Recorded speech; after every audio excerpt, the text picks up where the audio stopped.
ഒരിക്കലും നടക്കുകയില്ലെന്ന് നാം കരുതിയ നമ്മുടെ ഏറ്റവും വലിയൊരു മോഹം, അത് നടന്നു കിട്ടാനുള്ള ഒരു മാർഗത്തെക്കുറിച്ച് ഞാൻ പറയാം. ഈ മാർഗം നമുക്ക് പഠിപ്പിച്ചു തന്നിട്ടുള്ളത് മഹാനായ ഇമാം ഫഖ്റുദ്ദീൻ റാസി റഹ്മത്തുള്ളാഹി അലൈഹിയാണ്. മഹാനവറുകൾ പറഞ്ഞു, എനിക്ക് വലിയൊരു ആഗ്രഹം ഉണ്ടാവുകയും ആഗ്രഹം എനിക്ക് സാധിച്ചു കിട്ടുകയും ചെയ്യാൻ വേണ്ടി ഞാൻ ചെയ്ത ഒരു കാര്യമുണ്ട്. മഹാനവറുകൾ പറഞ്ഞത് എന്താണെന്നറിയോ?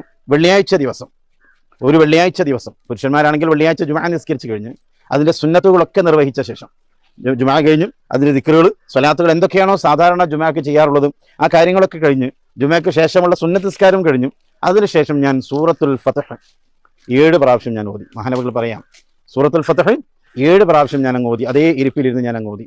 ആ ഇരിക്കുന്നതിൻ്റെ ഇടയിൽ അല്ലെങ്കിൽ ആ ഓതുന്നതിൻ്റെ ഇടയിൽ ഒരാളോടും ഒന്നും ഞാൻ സംസാരിച്ചില്ല. 7 പ്രാവശ്യം പൂർണ്ണമായി ഞാൻ അങ്ങ് ഓതി തീർത്തു.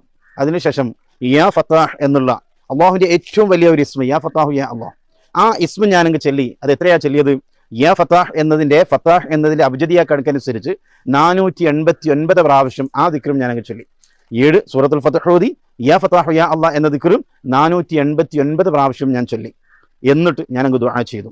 അതൊരു വെള്ളിയാഴ്ച ദിവസം. അതിൻ്റെ തൊട്ടടുത്ത ദിവസം ശനിയാഴ്ച, അതിൻ്റെ തൊട്ടടുത്ത ദിവസം ഞായറാഴ്ച, ഇങ്ങനെ ശനി, ഞായർ, തിങ്കൾ, ചൊവ്വ, ബുധൻ, വ്യാഴം എന്നിങ്ങനെ മറ്റ് 6 ദിവസങ്ങൾ കൂടി ളുഹ്ർ നിസ്കാരം കഴിഞ്ഞതിന് ശേഷം ഞാനിതങ്ങ് ആവർത്തിക്കുകയുണ്ടായി. അങ്ങനെ 7 ദിവസം പൂർത്തിയായപ്പോൾ എൻ്റെ കാര്യങ്ങൾ അല്ലാഹു സുബ്ഹാനഹു വ തആല എനിക്ക് സാധിച്ചു തന്നു എന്ന് മഹാനവറുകൾ പറയുന്നത് ഖവാസുൽ ഖുർആൻ എന്ന ഗ്രന്ഥത്തിൽ വളരെ വ്യക്തമായി രേഖപ്പെടുത്തി വെച്ചിട്ടുണ്ട്. അപ്പം നമുക്കും എന്തെങ്കിലും ഒരു കാര്യം സാധിച്ചു കിട്ടണമെങ്കിൽ, ഒരിക്കലും നടക്കില്ലെന്ന് വിചാരിച്ച ഹലാലായൊരു മോഹം, ഒരു ഉദ്ദേശം നമുക്കുണ്ടെങ്കിൽ അത് സാധിപ്പിച്ച് കിട്ടാൻ നമുക്കും ഇത് ആവർത്തിക്കാവുന്നതാണ്. അല്പം ക്ഷമ വേണം, കുറച്ച് സമയം നമ്മളതിന് ചെലവഴിക്കണം. 7 സൂറത്തുൽ ഫത്ഹാണ് ഓതേണ്ടത്. കുറഞ്ഞ സമയം മതി ഓതാൻ, എന്നാലും അവിടെ ഇരുന്നു കൊണ്ട് 7 പ്രാവശ്യം സൂറത്തുൽ ഫത്ഹ നാം ഓതണം. ഈ യാ ഫത്താഹു യാ അല്ലാഹ് എന്ന ദിക്ർ ചൊല്ലണം.